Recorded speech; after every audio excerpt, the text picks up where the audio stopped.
നമ്മൾ എടുക്കാൻ പോകുന്ന ഒരു ട്രാവൽ വീഡിയോ ആണ്. ഇതൊരു സർപ്രൈസ് ആയിക്കോട്ടെ കേട്ടോ.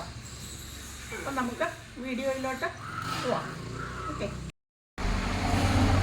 ഇല്ലേ, തുടങ്ങാം. ഞങ്ങളിപ്പോൾ നിൽക്കുന്നത് ഇടുക്കിയിലോട്ടുള്ള റൂട്ടാണ്. മൂലവറ്റത്തിന് പോകുന്ന ആ റോഡിലെ മുട്ട എന്ന് പറയുന്ന സ്ഥലത്താണ്. അപ്പം ഞങ്ങൾ ബ്രേക്ക്ഫാസ്റ്റ് കേട്ടോ, ഇഡ്ഡലി കടല, പിന്നെ പ്ലാസ്റ്റിക് ഒന്നും കൊണ്ടുവരാതെ ഞങ്ങൾ എന്ത് ചെയ്തതെന്ന് വെച്ചാൽ ഇങ്ങോട്ട് വരുമ്പോൾ വട്ടയിൽ വരച്ചിട്ട് അതിനകത്ത് ഞങ്ങൾ കഴിക്കുന്നത്. ഇഡ്ഡലിയും കടലും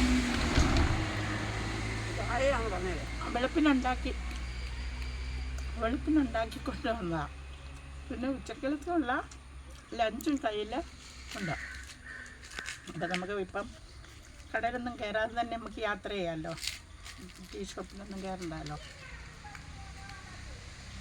നമ്മൾ ഹോംലി ഫുഡെന്ന് പറയുമ്പോൾ എന്ത് ടേസ്റ്റാണ്. അതേസമയം നമ്മൾ ടീ ഷോപ്പിലൊക്കെ കയറിയാൽ ഇത്രയും ടേസ്റ്റി ആയിട്ടൊന്നും ഫുഡ് കിട്ടാമെന്ന് ഇരിക്കല്ലോ, അതൊക്കെ കാണും.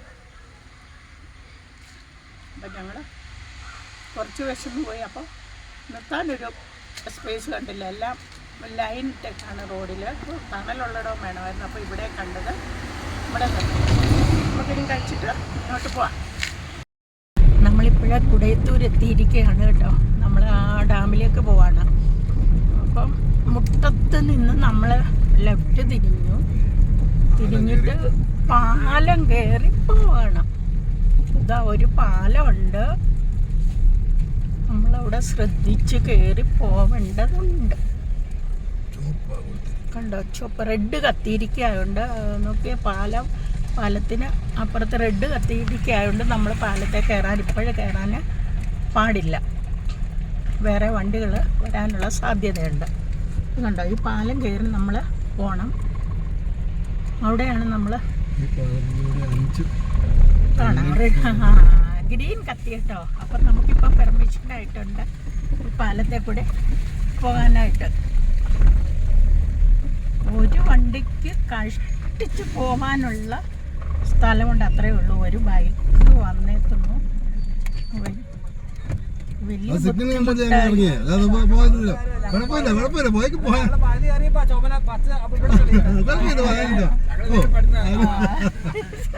ആ സാരമില്ല.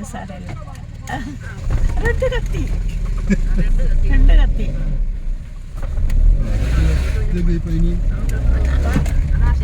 പെട്ടെന്ന് തന്നെ റെഡായി കേട്ടോ. അപ്പം നമുക്ക് ഇത് റിവേഴ്സ് എടുക്കാൻ പറ്റത്തൂല്ല.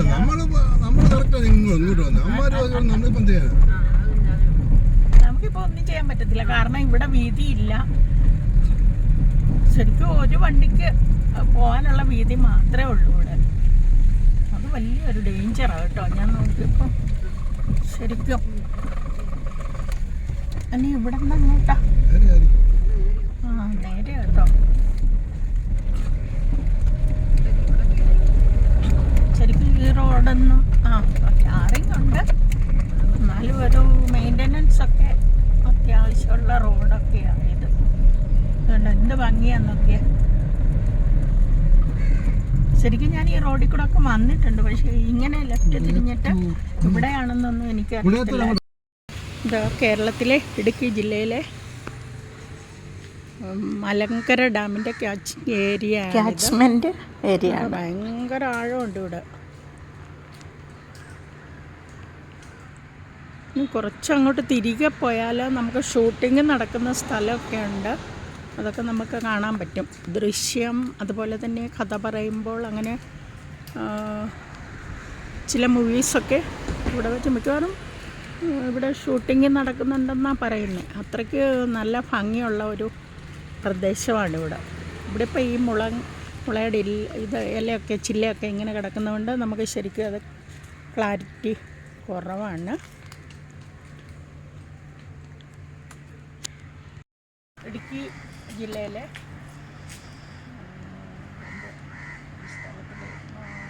കുടയത്തൂർ സ്ഥലമായിരുന്നത്. മുട്ടത്ത് കാവ് അല്ലേ ഈ സ്ഥലത്തിൻ്റെ പേരിൻ്റെ? മലങ്കര ഡാമൊക്കെയുള്ള മലങ്കര ഡാമിൻ്റെ ക്യാച്ചിങ് ഏരിയയിലാണ് ഇപ്പോഴും നിൽക്കുന്നത് കേട്ടോ. ഇതുണ്ടോ, ഇവിടെ ടൂറിസ്റ്റുകളൊക്കെ വരുന്ന ഒരു സ്ഥലമാണ്. ഇത് ഫെൻസിങ് ഒക്കെ വച്ചിട്ടുണ്ട്. ഇവിടെ വെച്ചിട്ടുണ്ടോ, ബോർഡ് കണ്ടോ, മാലിന്യങ്ങൾ തരം തെറ്റി ഹരിതകർമ്മസേനയ്ക്ക് കൈമാറാം, ഇവിടെ പ്ലാസ്റ്റിക് ഒന്നും പാടില്ല.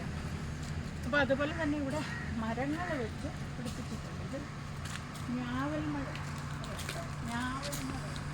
കാരണം എൻ്റെ കുടുംബ വീട്ടിലുണ്ടായിരുന്നു, അതിൻ്റെ മുറ്റത്തുണ്ടായിരുന്നു ഞാവൽപ്പഴം ഉണ്ടാകും. അതുകൊണ്ട് തന്നെയല്ല തണുപ്പ് കിട്ടും.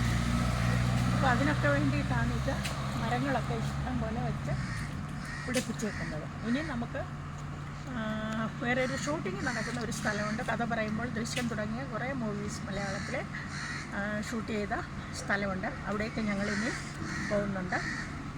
നമുക്കിനി പോവാം. അടുത്ത് എന്ന് പറഞ്ഞാലേ കേൾക്കത്തുള്ളൂ. ഉണക്കിയോ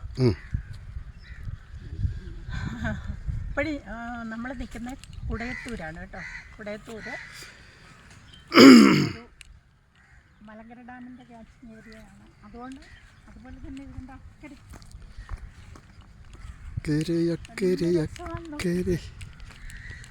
അതൊക്കെ കാണാൻ എന്ത് രസമാണെന്നോ. പാറക്കെട്ടുകൾ, അതുപോലെ തന്നെ വനമുണ്ട്. അത് കായലിൻ്റെ തീരമാണ്.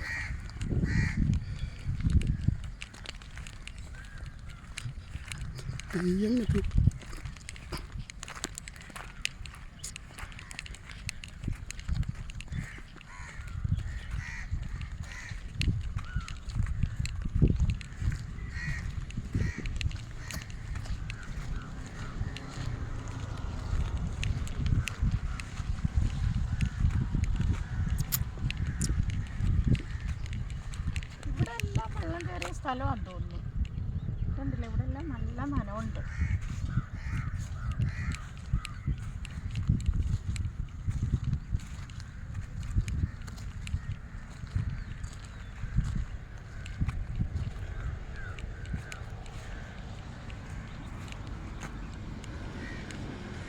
ഇവിടെ നിന്ന് ഫിലിം ആക്ട്രസുകളൊക്കെ ഡാൻസ് കളിക്കുന്നതും പാട്ട് പാടുന്നതും ഒക്കെ ഇവിടെയൊക്കെ നിന്നിട്ടാണ്. അപ്പോൾ നമ്മളങ്ങനെ ചലച്ചിത്രത്തിലൊക്കെ കാണുമ്പോഴത്തേക്കും നല്ല ഭംഗിയല്ലേ. അത് തന്നെയല്ല, ഇവിടെ ഒരു കാണാനൊരു നല്ല ഭംഗിയുള്ളൊരു സ്ഥലമാണ്.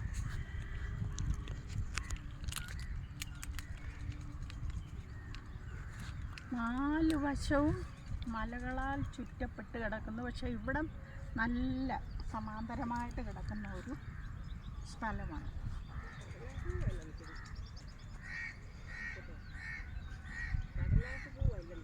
ഏത് അല്ല, ആറ്റുവഞ്ചി. അതിന് പറയുന്നത് ആറ്റുവഞ്ചി എന്നാണ് പറയുന്നത്. അത് ആ മരം കണ്ടില്ലേ, അത് ആറ്റുവഞ്ചിയാണ്. അത് ഇതുപോലെയുള്ള വിജനമായ സ്ഥലത്തൂടെ ജലാശയങ്ങളുടെയൊക്കെ അടുത്ത് കാണാം നമുക്ക്. പിന്നെ ആറിൻ്റെയൊക്കെ കരയ്ക്കൊക്കെ ആറ്റുവഞ്ചി കാണാൻ പറ്റും. പിന്നെ പായൊക്കെ നെയ്യുന്ന തഴയാണ് കാണുന്നു. പിന്നെ പനകൾ നിൽക്കുന്നുണ്ട്.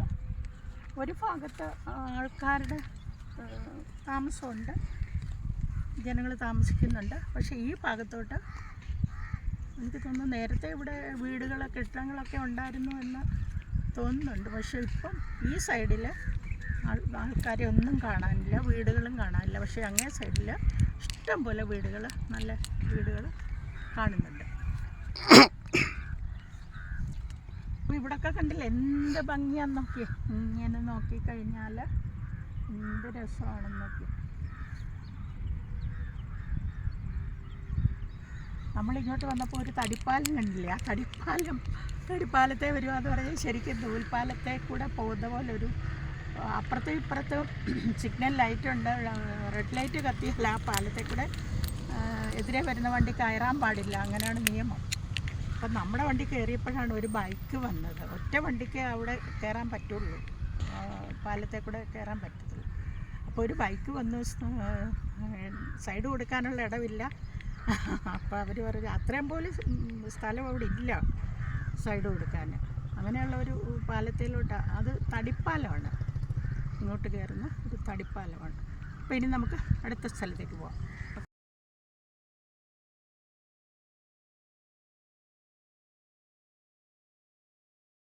ശരിക്കും കുടയത്തൂരെന്ന് പറഞ്ഞാൽ നമ്മൾ വന്ന് കാണേണ്ട ഒരു സ്ഥലമാണ്. 4 വശവും മലകളാൽ ചുറ്റപ്പെട്ട്, എന്നാൽ നടുഭാഗത്ത് സമതലമാണ്. അതിൻ്റെ കൂടെ പിന്നെ മലങ്കര ഡാമിൻ്റെ ക്യാച്ച്മെൻറ്റ് ഏരിയയും കൂടാണ്. അപ്പോൾ ഇപ്പോൾ ഇവിടെ ഞാൻ നിൽക്കുമ്പോൾ വെള്ളം കുറവാണ് കേട്ടോ, കുറവാണ്. അതിനു മുമ്പേ എനിക്ക് തോന്നുന്നു ഞാൻ ഈ നിൽക്കുന്ന പ്രദേശമെല്ലാം വെള്ളം കൊണ്ട് മൂടിക്കിടക്കുമായിരുന്നു. അപ്പോൾ ഈ സൈഡിലേക്ക് മനുഷ്യവാസമൊന്നും കാണുന്നില്ല. മലങ്കര ഡാമിൽ നിന്ന് വൈദ്യുതി ഉൽപ്പാദിപ്പിക്കുന്നുണ്ട് കേട്ടോ. അത് കുറച്ച് അപ്പുറത്തോട്ട് നമ്മൾ പോയി കാണാൻ കുറച്ച് ദൂരമുണ്ട്, എങ്കിലും ഒരേ ഏരിയ തന്നെയൊക്കെയാണ്. നമുക്ക് പിക്നിക്കിനൊക്കെ വരാൻ പറ്റിയ ഒരു സ്ഥലമായത് കേട്ടോ. ഒരു ദിവസം കൊണ്ട് നമുക്ക് ഇവിടെ എന്ന് പറഞ്ഞാൽ കേരളത്തിൻ്റെ വടക്ക് ഭാഗത്തുള്ളവർക്കൊക്കെ ഒരു ദിവസം കൊണ്ട് വന്നിട്ട് പോകാൻ പറ്റില്ല. ഞാനിവിടെ നിൽക്കുന്നതെന്ന് പറഞ്ഞാൽ റംബുട്ടാൻ്റെ തോട്ടങ്ങൾ. ഞാൻ ഇങ്ങോട്ട് വന്നപ്പോൾ ശ്രദ്ധിച്ച ഒരു കാര്യം എന്ന് പറഞ്ഞാൽ മുഴുവൻ റംബുട്ടാൻ്റെ തോട്ടങ്ങളാണ്. ഇവിടെ എനിക്ക് തോന്നുന്നു കൂടുതലും പ്രാധാന്യം കൊടുക്കുന്നത് ഈ റംബുട്ടാൻ നടുന്നതിലാണെന്ന് തോന്നുന്നു. പക്ഷെ നമ്മുടെ നാട്ടിലോട്ടൊക്കെ ഇത് ഗ്രാമത്തിലെ കാഴ്ചകളാണ്. നമ്മൾ ഇങ്ങോട്ട് വന്നാൽ, കുടവത്തൂർ കഴിഞ്ഞ് ഇങ്ങോട്ട് വന്നാൽ ഗ്രാമപ്രദേശങ്ങളിലൂടെയാണ് നമ്മൾ കടന്നു പോകുന്നത്. എല്ലാം ഇങ്ങനെ പൂത്ത് നിൽക്കുക. ശരിക്കും രണ്ടേ ഒരു കാര്യം ചോദിച്ചാലേ, നമ്മളുടെ അവിടെ ഇതേ ഈ റംബുട്ടാൻ നിൽക്കുന്നത് ഇത്തിരി പൂ വരുവാണെങ്കിൽ അത് ആൺമരമാണെന്ന് പറയത്തില്ലേ, ഇത്തിരി. പക്ഷെ ഇതിങ്ങനെയാണ് പൂത്തിരിക്കുന്നത്. എൻ്റെ വീട്ടിൽ ഒരെണ്ണം നിന്നു ഇതുപോലെ, ഞാനത് വെട്ടിക്കളഞ്ഞു. അപ്പോൾ ഇവിടെ നോക്കുകയാണെങ്കിൽ ഏക്കർ കണക്കിനാണ്. പ്രത്യേകിച്ചും റബ്ബറിനൊക്കെ വില കുറഞ്ഞപ്പോഴത്തേക്കും ആൾക്കാർ പിന്നെ ഇതിലോട്ടങ്ങ് മാറി. വർഷത്തിലൊരിക്കൽ വിളവെടുത്താൽ പോലും അവർക്ക് ലാഭമാണ്, ഒരുപാട് ലാഭമാണ്. ഇത് വലിയ കരുതലും നമ്മൾ കൊടുക്കണ്ട, നട്ട് കഴിഞ്ഞാൽ ഒരുപാട് വളമൊന്നും ഇട്ട് കൊടുക്കണ്ട. വർഷത്തിലൊരിക്കൽ വിളവെടുക്കാൻ പറ്റും. തന്നെ ആൾക്കാർ വന്ന് വലയിട്ട് അവരത് പറിച്ചുകൊണ്ട് പോകും, നമുക്ക് പൈസയും ഇട്ട് തരും. മാറി നിൽക്ക്, വണ്ടി വരുന്നുണ്ട്, സ്കൂട്ടർ വരുന്നുണ്ട്. അപ്പോൾ ഈ തോട്ടങ്ങൾ കണ്ടുകൊണ്ടാണ് ഞാനിപ്പോൾ നിർത്തിയത്. ഇത് ഗ്രാമമാണ് ഇവിടുത്തെ. അത് ശാലീന, നമ്മൾ പറയുകയാണെങ്കിൽ ശാലീന സുന്ദരമായ പ്രദേശം. അതുപോലെ തന്നെ ഇവിടുത്തെ ജീവിതം എന്ന് പറയുന്നത് ശാന്തമായ ഒരു അന്തരീക്ഷത്തിലുള്ള അവരുടെ ജീവിതമാണ്. വളരെ എനിക്ക് തോന്നുന്നു ടെൻഷൻ ഫ്രീ ആയിട്ട് താമസിക്കണമെങ്കിൽ ഇതുപോലുള്ള പ്രദേശങ്ങളിലൊക്കെ വന്ന് താമസിക്കണം. ഒത്തിരി ഇഷ്ടപ്പെട്ടു എനിക്കിവിടെ. പിന്നെ കുറച്ച് നമുക്ക് എന്തെങ്കിലുമൊക്കെ സാധനങ്ങളൊക്കെ വാങ്ങുക, പർച്ചേസ് ചെയ്യുകയോ എല്ലാം ചെയ്യണമെങ്കിൽ ഇവിടുന്ന് അധികം ദൂരമില്ല. തൊടുപുഴ എന്ന് പറയുന്ന ടൗണിലേക്ക് ഏതാണ്ട് ഒരു 8-9 കിലോമീറ്റർ മാത്രമേ ഉള്ളൂ ഇവിടുന്ന് തൊടുപുഴയ്ക്ക് പോകാനായിട്ട്. അപ്പോൾ കുഴപ്പമില്ല. ഇതെല്ലാം മുള്ളുവേലി ഇട്ടേക്കാണ്, ഇതുകൊണ്ടോ മുള്ളുവേലി ഇട്ട് അതിനകത്തോട്ട് ആർക്കും കയറാനൊന്നും പറ്റത്തില്ല. തന്നെയല്ല ഇതിന് വെള്ളം ഒഴിച്ചു കൊടുക്കണമല്ലോ, അതിനുള്ള ചാലുകളൊക്കെ ഇടയ്ക്കൊക്കെ വെട്ടിയിട്ടുണ്ട്. റംബുട്ടാൻ കണ്ടിട്ടില്ലാത്തവരെ ഒന്ന് കാണിച്ച്. റംബുട്ടാൻ മരം, ഒരുപാട് ഈച്ചകളുണ്ട് കേട്ടോ. ആ പൂവിലെല്ലാം ഒരുപാട് ഈച്ചകൾ പറന്ന് നടക്കുന്നു.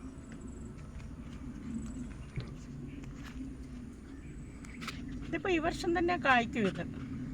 അത് ബഡ് തൈകൾ വാങ്ങിച്ചു വെക്കണം. നാടൻ്റേതാണെങ്കിൽ അങ്ങ് ഒത്തിരി ഉയരത്തിൽ പോവും. ഇതാകുമ്പോൾ ഇത്ര ഉയരത്തിൽ ഇങ്ങനെ പടർന്ന് പന്തലിച്ച് ഉണ്ടാകും. അതാണ് വലിയ ലാഭമായി ഇപ്പോൾ ഈ റംബുട്ടാൻ നട്ടുപിടിപ്പിക്കുകയാണെങ്കിൽ. ഒരാളെന്ത് ചെയ്യും, എവിടെ പോയി?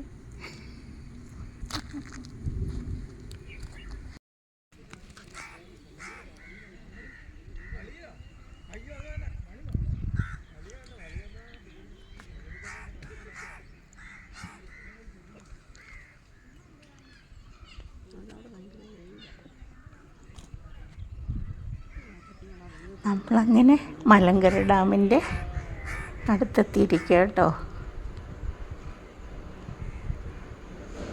ഇവിടെ എന്ന് പറഞ്ഞാൽ ചിൽഡ്രൻസ് പാർക്കുണ്ട്. നമുക്ക് ഒന്ന് റെസ്റ്റ് എടുക്കാനുള്ള സ്ഥലമുണ്ട്. കുട്ടികൾക്ക് അതുപോലെ തന്നെ കളിക്കാനുള്ള ചെറിയ ചെറിയ റൈഡുകളുണ്ട്.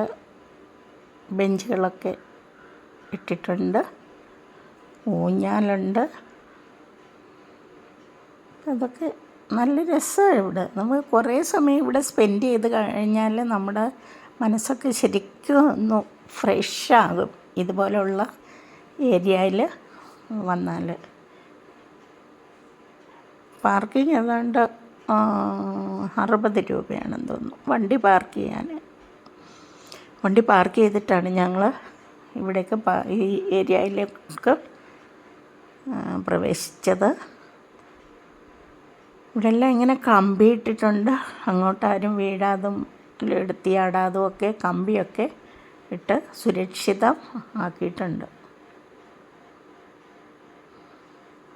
എന്തായാലും എനിക്കൊരുപാട് ഇഷ്ടപ്പെട്ടു ഇവിടം കേട്ടോ, ഒരുപാട് ഇഷ്ടപ്പെട്ടു. നിങ്ങൾ കുട്ടികളെയും കൊണ്ടൊക്കെ അവധിക്കാലം ചിലവഴിക്കാനായിട്ട് ഇതുപോലെയുള്ള സ്ഥലങ്ങൾ സന്ദർശിക്കുക.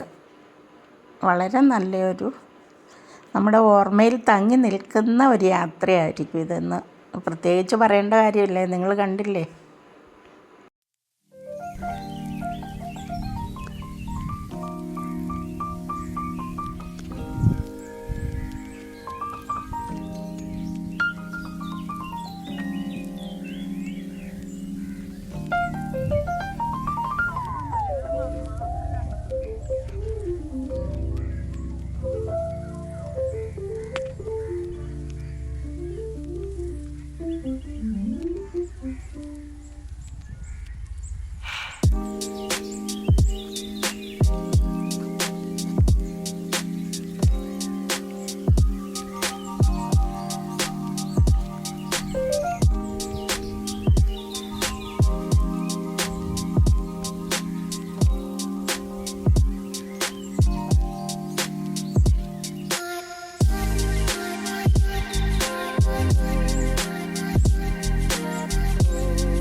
ഈ സ്ഥലം നിങ്ങൾക്ക് ഇഷ്ടപ്പെട്ടുവെന്ന് ഞാൻ വിചാരിക്കുന്നുണ്ട്. നിങ്ങൾ ഇഷ്ടപ്പെട്ടാൽ അതൊന്ന് ലൈക്ക് ചെയ്യാൻ മറക്കല്ലേ. അതുപോലെ തന്നെ നിങ്ങളുടെ കൂട്ടുകാർക്കും ബന്ധുക്കൾക്കും ഒക്കെ അതൊന്ന് ഷെയർ ചെയ്ത് കൊടുക്കുക. പിന്നെ എൻ്റെ ഈ ചാനൽ സബ്സ്ക്രൈബ് ചെയ്യാത്തവരുണ്ടെങ്കിൽ ഒന്ന് സബ്സ്ക്രൈബ് ചെയ്യുക. പിന്നെ കഴിവതും കുട്ടികളെയും കൊണ്ടൊക്കെ ഇവിടെ സന്ദർശിക്കുക. Okay, thank you.